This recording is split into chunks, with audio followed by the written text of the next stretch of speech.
Spécialiste de l'économie, Jean-Marc Sylvestre est un journaliste très renommé qui a longtemps été actif dans le paysage audiovisuel français.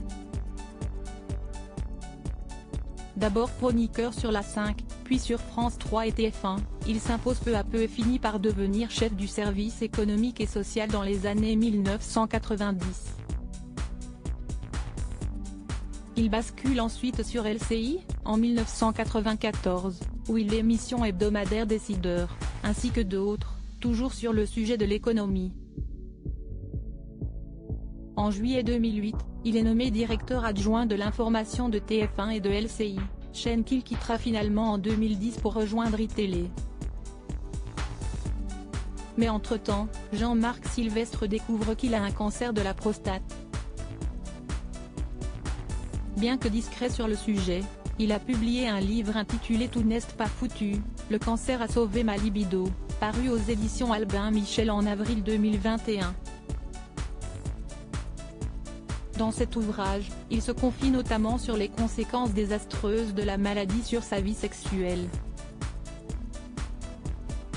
Un thème qu'il a de nouveau abordé face à Jordan Deluxe ce mardi 14 mars 2023. On ne parle pas assez de ce cancer.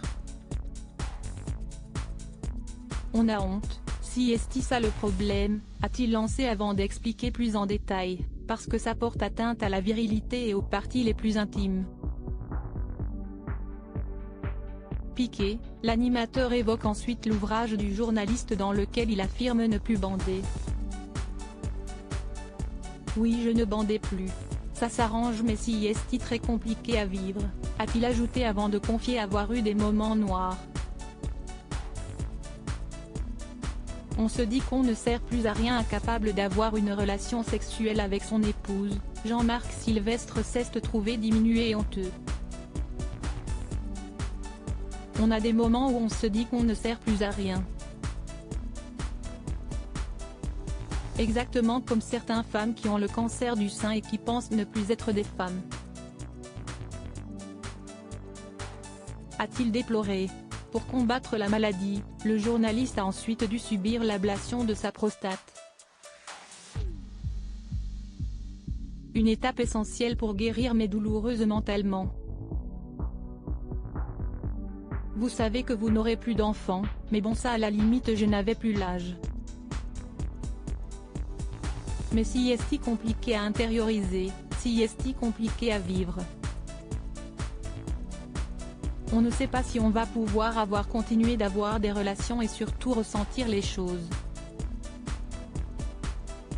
Mais madame est très importante parce qu'elle vous aide à supporter et à assumer tout ça.